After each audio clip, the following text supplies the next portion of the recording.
Bonsoir, je suis Christelle Lissy de la chaîne Académie de la Nouvelle Conscience. Alors, je vais faire une vidéo numéro 2 concernant la conscience. La vidéo numéro 1 s'appelait La conscience c'est quoi?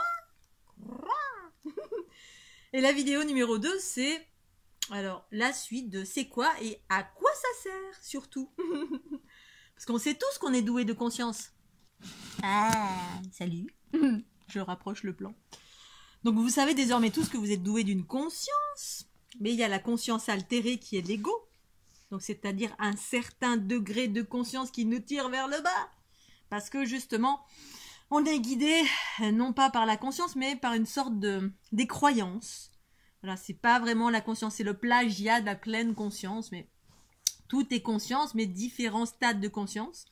Et donc là, c'est des expériences qui ont été engrammées et qui nous tirent un peu vers le bas, qui fait qu'on vit des tribulations, on est en sentiment d'injustice, on se sent trahi, on est en colère, on vit des blessures émotionnelles, on se fait quitter à tout bout de champ, on est tout le temps en colère, on est tout le temps dans le sentiment d'injustice, on vit des choses physiques très difficiles, c'est-à-dire une mémoire peut résonner, hein, par exemple vous avez récupéré une mémoire d'abus sexuel de votre mère, de votre père ou j'en sais rien, ou de grand-mère. Cette mémoire émotionnelle n'ayant pas été guérie, donc pacifiée, parce que les émotions doivent être pacifiées, sinon elles se transmettent de génération en génération. Et donc vous pouvez tout simplement avoir contracté une mémoire karmique, une mémoire tout court, familiale, qui fait que dans votre vie, vous allez attirer tout le temps des personnes qui veulent vous sauter dessus et puis faire un abus sexuel ou un viol. Ou... Voilà. Alors évidemment, je parle beaucoup de ça parce que je suis une femme et que on va dire que je dirais que 80% des femmes de la planète, à mon avis, ont toutes été violées. C'est ce qui a fait le mélange des genres. Alors ça semble rigolo comme ça, mais c'est pas du tout rigolo, bien évidemment. Et que du coup, ça a laissé une empreinte émotionnelle forte. Du coup, qui génère du mal-être, de la dépression, de la méfiance, de la peur, bref, et ça génère du déséquilibre dans la vie en termes de la fluidité, du flux énergétique du corps, des flux énergétiques. Ça crée de la scission entre le corps et l'esprit, et du coup, en cela, ça peut même générer des maladies, voilà, parce qu'il y a une source originelle émotionnelle, pour moi, pour toutes les maladies physiques. Avant d'avoir un problème physique, ça prend source dans une cause émotionnelle la plupart du temps. Bref. Donc quand on n'est pas dans la conscience, on est dirigé par ce genre de choses qui génèrent des déséquilibres, qui vibrent en basse fréquence. Bref, une fois qu'on arrive dans la conscience, un peu plus, on a pacifié tous nos bobos par différents processus en utilisant plein d'outils. Alors la dernière fois, elle m'a dit « mais quels outils tu proposes ?» Alors j'en ai proposé plein, je fais plein de vidéos à ce sujet. Intéressez-vous à ma chaîne Académie de la Nouvelle Conscience. J'ai également écrit un petit bouquin qui s'appelle « L'unité, le bien-être ». Vous trouvez sur mon site fleurdelunité.jimdo.com. qui parle de tous les petits outils que je propose, qui sont demeurant simples. Sinon, vous avez à disposition et gratuitement les ondes de forme de la fleur de l'unité à vous projeter sur le corps. Ça permet de pacifier les bobos, de vous faire monter en fréquence, pacifier vos bobos conscients ou inconscients. Sinon, je fais également des soins, donc à ce moment-là, vous prenez rendez-vous avec moi. Bref, donc la vidéo, c'est pour vous parler de à quoi ça sert la conscience. Alors, une fois qu'on arrive dedans, ça sert à... Quand moi, personnellement, je suis davantage dans la conscience, ça me permet de voir autant dans le visible que dans l'invisible. Ça me permet, d'une part, savoir par quoi je suis régie au-delà de la matière. C'est-à-dire que quand on est dans la matière, on n'est pas dans la conscience, on pense qu'on est régi par rien, puis qu'on vit une vie pourrie, inéluctable, et qu'on ne détient pas le pouvoir de changer notre vie, qu'on est un caliméro, une victime, etc. Alors effectivement, on vit des choses difficiles, mais... selon qui on est, d'où on vient et où on va, on peut se sortir des choses difficiles, quelles qu'elles soient, ou rester dedans. Et puis toute sa vie mouliner dedans, et puis voir la vie en négatif, et puis penser qu'on est une victime. Alors, effectivement, on a été à un moment donné tous victimes de quelque chose, de la violence de quelqu'un, qu'elle soit psychologique, qu'elle soit physique, victime d'injustice. On a tous vécu ça malheureusement, et c'est ça qui a laissé des empreintes. Et on peut effacer ces empreintes en... faisant le focus dessus et en se pacifiant. Et quand on se pacifie avec ça, eh bien on laisse place à la conscience qui vibre en haute fréquence. C'est-à-dire la part de soi qui est joyeuse, heureuse, fluide, connaissance universelle et qui permet de déployer des potentiels. Alors les potentiels, les miens, c'est je suis une personne qui est empathe. Empathe pour moi, c'est l'équilibre des polarités. L'équilibre des polarités, c'est On sait utiliser son masculin autant que son féminin. En revanche, c'est le féminin en moi qui dirige le masculin. En sachant que pour moi, le féminin, c'est dans une certaine expression, parce qu'il y a plein d'expressions différentes, voilà. Donc une des expressions, celle que j'ai découverte en 2012, mon féminin, c'est ma conscience, mon soi supérieur, qui dirige mon principe masculin, mon corps, ma densité, ma matière, dans une certaine mesure. Et comme la conscience, c'est un principe féminin, dans mon unité, eh bien c'est un espace de moi qui est harmonieux, qui est amour originel, qui permet l'amour de moi-même, hein, qui permet le corps et l'esprit de fusionner, ce qui donne l'amour de soi. Quand le corps et l'esprit fusionnent, ben, c'est comme si le féminin et le masculin en moi sont réunis, puis youpi, on est heureux. Et là, l'amour de soi, parce qu'on s'est réunis. On n'est plus dans le couple à l'extérieur, à chercher le couple à l'extérieur. On s'est mariés nous-mêmes avec nous-mêmes. L'esprit et le corps, c'est le féminin et le masculin. Et ça donne l'amour de soi. Super. Au-delà de l'amour de soi, de la joie, de la fluidité, des processus de régénérescence, de vitalité, de la vie positive, parce que c'est ma vision, la vision à partir de la conscience, ben, tout il est beau, tout il est gentil, entre guillemets. Mon regard va se poser sur la beauté de mon quotidien, donc je lève le nez, je vois le ciel bleu, waouh, pour moi c'est un sentiment de gratitude. Je vois une colombe qui vole, waouh, c'est merveilleux, je vois une abeille. Bref, le contentement du quotidien, c'est juste des explosions d'amour à chaque instant. Au-delà de cela, bien évidemment, ma conscience perçoit également le chaos du monde. Mais je ne vais pas nourrir ce chaos, je m'en détache en totalité. Le chaos extérieur qui est loin. Parce que j'ai compris les jeux d'influence qui empêchaient, qui voilaient ma conscience. Les jeux d'influence, quand on fixe sa conscience, son ego se fixe sur les choses extérieures, bah, votre conscience, vous la voilez en totalité. Vous rentrez en réaction et vous nourrissez le chaos, même si vous êtes toujours à l'extérieur en train de pester contre les injustices du monde, contre la 5G, contre le Covid, Voilà, on est en réaction. La conscience, moi, ma conscience perçoit les déséquilibres du monde. Oui, effectivement, quand le Covid est arrivé, j'ai eu de l'information en étant dans un mode réception. Je suis à l'écoute. C'est l'écoute en moi, ma conscience, mes intuitions que j'écoute. Et des fois, j'écoute rien et puis j'ai de l'information. C'est comme un dialogue intérieur. Ma conscience m'informe que, ah oui, alors voilà, il se passe ça. Ok, effectivement, il y a bel et bien un virus. Ok, ce virus va permettre de faire passer un vaccin dans lequel il va y avoir la puce RFID. Ça, c'est les premières infos que j'ai eues au tout début du confinement.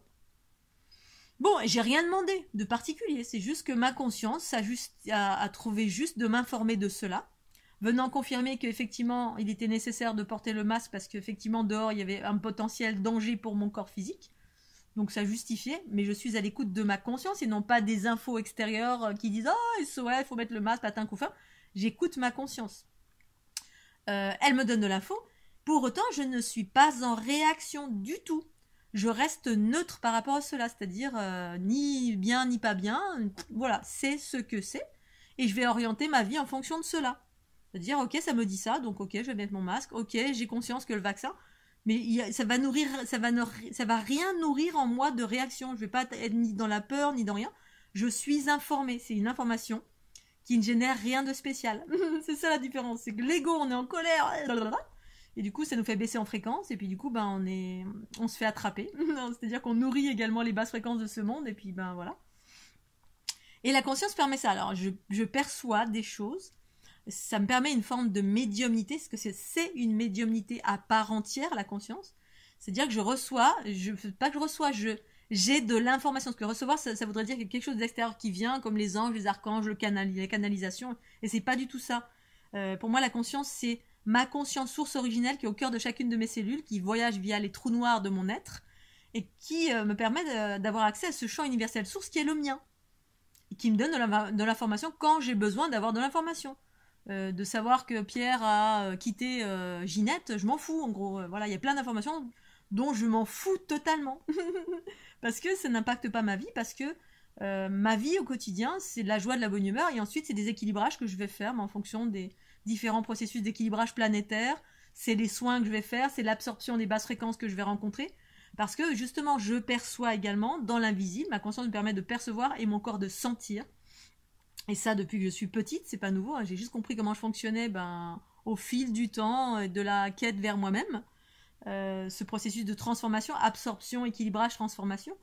eh bien de percevoir le chaos du monde, parce que quand on absorbe, quand on est empathe et qu'on absorbe et qu'on transforme, ou quand on ne transforme pas, bah, le chaos, je peux vous assurer que je sais ce que c'est. J'ai pas besoin d'attendre les infos, les journaux, d'entendre bla bla bla, au contraire je m'en émancipe parce que je suis déjà suffisamment connectée dans l'invisible, c'est-à-dire les fréquences, les pensées, l'information qui circule au niveau vibratoire, je capte tout ça quasi en permanence. Voilà, et c'est plus ou moins, des fois je suis tranquille, des fois c'est plus haut, en fonction de ce que j'ai à faire avec ça. Mon rôle, entre autres, de transformer des basses fréquences en hautes fréquences, par un processus fusionnel relatif à ma kundalini, etc. Bref, la conscience me donne certaines capacités qui sont relatives à la transformation, à la création de certaines matrices. Voilà, mais c'est vraiment... c'est un savoir, il y a une espèce de savoir, ce champ source originel, que j'évoque en qualité de soit conscience, soit d'intuition, pour que ce mot parle à tout le monde. Au demeurant, ça a l'air simple comme ça. Alors il y en a qui vont dire instinct, d'autres intuition. Pour moi, l'instinct, c'est encore un processus relié à la peur, un instinct de survie. On est relié à des processus davantage reliés à l'animalité en soi. Les deux ont leur raison d'être, mais pour moi, c'est l'émergence en majeure partie de la conscience qui fait que la vie, je suis la vie avec un état d'esprit de conscience, de joie, de fluidité, de légèreté, de connaissance. J'ai un discernement qui est très aiguisé sur chaque chose. Je perçois très rapidement chaque personne, ce qu'elle porte, quels sont les bobos, quelles sont les emprises. Je peux sentir énergétiquement tout ce qui se passe, parce que je suis reliée autant à la matière qu'à la conscience. L'équilibrage des polarités, c'est ça. C'est mon corps ressent, dans le visible comme dans l'invisible, l'énergie qui circule, quelles sont les emprises énergétiques, parce que dès que je vais être en contact avec quelqu'un, je vais communiquer un peu avec cette personne. Alors selon les personnes, pas tout le monde, hein, bah, je vais capter tout de suite qu'est-ce qui la régit, hein, par quoi elle est reliée, si elle est dans la violence, si elle est dans la beauté, si elle est dans le sous emprise de derrière la tête, ou dans le foie, ou dans la colère, je vais capter les blessures, un état d'esprit général de l'individu, l'orgueil, l'ego, n'importe quoi. Mais je m'en fous, en gros, j'en fais rien, mais je capte cette information parce que je la capte en termes de physique dans mon corps, parce que mon corps est éveillé, hein, il est uni à la conscience, et en termes d'information parfois, c'est-à-dire parfois, bah, selon le lien que je vais nourrir, bah, je vais avoir toute l'information du vécu ou de la blessure de la personne selon le lien, voilà, parfois pas du tout, puis parfois oui. Voilà. Et donc ça donne une clairvoyance, un savoir direct sur la nature des gens, mais de chaque chose. Voilà, ça peut être je capte un arbre, puis au-delà d'un arbre, il va y avoir une histoire, ou c'est de l'information, où je peux me connecter voilà, au soleil. Il y a des grands processus d'équilibrage planétaire. Voilà, je vais savoir que ça passe par le trou noir là, ensuite dans le soleil, ensuite dans le centre de la Terre. Je vais avoir plein d'informations sous forme soit d'images, d'informations, de sensations, bref. Ça sert à ça, c'est un discernement. Un discernement et une conscience et un savoir provenant des trous noirs de mon être. Après, il y a d'autres façons de procéder, hein, quand on est plus dans le patriarcat, donc en provenance des lignées patriarcales. C'est pas négatif, hein, c'est ce que c'est. Eh bien, les personnes, c'est plus le troisième œil. C'est pas... Parce que moi, ma façon de procéder, c'est la fusion. C'est pour ça que je sens dans mon corps. Je sens dans mon corps, j'absorbe et je transforme ce qui a transformé en termes de bobos quand je suis en connexion avec des bobos de certaines personnes. Et je monte en fréquence pour transformer. Voilà. Il n'y a pas de protection, c'est pas de la protection, c'est de la montée en fréquence. Qui fait que la protection, c'est quand je m'évince très rapidement de quelqu'un, quand je vois qu'il y a du chaos, bah voilà, même quand je suis dans la rue, selon la personne que je vais capter qui va arriver dans le trottoir en face, bah, je vais faire un grand écart pour éviter de rentrer dans son champ informationnel, parce que j'ai pas envie de sentir ce qu'est cette personne, parce que je l'ai capté de loin comme étant empreint de violence, ou voilà, là j'ai rencontré quelqu'un, tout à l'heure en vélo, voilà, j'ai parlé un petit peu, et hop, je sens ses emprises derrière la nuque, parce que quelqu'un qui est empreint de violence, bref.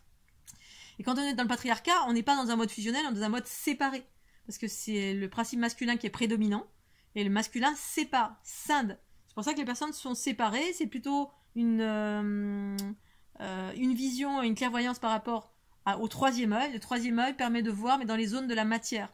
C'est-à-dire c'est relatif au corps physique, les flux du corps physique, les différents corps subtils, on voit les couleurs, on peut voir de la géométrie, on voit que les yeux ouverts, les différents flots. Et en fait, pour moi, ça c'est relatif à la densité et à tous les plans de conscience relatifs à l'astral. Donc on a des guides, on voit des anges, des archanges, on peut voir des boules lumineuses, on peut me voir, souvent moi on me voit comme étant une boule lumineuse. Bon, moi, je me vois pas comme telle, je vois juste la joie en moi, voilà, et puis cette géométrie qui me compose dans l'infiniment petit et l'infiniment grand, et que je peux voir aussi à l'extérieur. Mais voilà, donc c'est deux process distincts, mais voilà, la conscience en moi, ça fait ça. Ça me permet de voir et puis d'écouter ce que j'ai à faire. C'est mon champ informationnel source qui fait que, bah, voilà, quand parfois on vient vers moi, on me dit mais qu'est-ce que tu penses de ci, qu'est-ce que tu penses de ça, l'actualité. Bah, en gros, c'est vrai que j'ai pas d'avis parce que je ne suis pas du tout l'actualité. Parfois, alors quand je fais référence aux environnements New Age, c'est parce que j'ai traversé les environnements New Age quand j'avais 30-35 ans. Voilà, et puis que ensuite j'ai des informations via ma conscience qui me donne, quand je parle de quelque chose, ma conscience, c'est ma conscience qui parle en moi et qui sait exactement. Alors c'est ma vérité, bien évidemment, après elle peut être remise en question par Pierre, Paul, Jacques, je m'en fous, mais je partage ma vérité à partir de ma conscience unitaire qui sait que ben, ça se passe comme ça, comme ça, comme ça. Et je fais référence à mes expériences du passé quand j'ai traversé les environnements New Age qui m'ont beaucoup apporté, mais qui m'ont permis aussi de voir l'ombre comme la lumière. Mais l'ombre dans le sens, c'est pas méchant, c'est dans le sens, ce qui m'a permis de percevoir les voies de garage qui faisaient tourner en rond les individus. Mais bon, parce qu'on le veut bien, parce que c'est un processus évolutif pour chacun. Et puis moi de m'émanciper de cela parce que ma quête c'était de trouver ma conscience pure, source de mon être au cœur de chacune de mes cellules, c'est-à-dire m'émanciper de la dualité pour aller dans le monde de l'unité, la source. Je cherchais la source en moi. Voilà, donc c'est une forme de guidance, c'est mon champ informationnel source qui fait que je ne lis pas, je vois pas de vidéos, ça peut m'arriver de temps en temps en travers, ou quand je surfe sur Facebook parce que j'utilise beaucoup, comme vous le savez, j'utilise beaucoup les médias, YouTube, Facebook, etc., qui est mon champ de communication, mes plateformes de communication, gratitude à eux.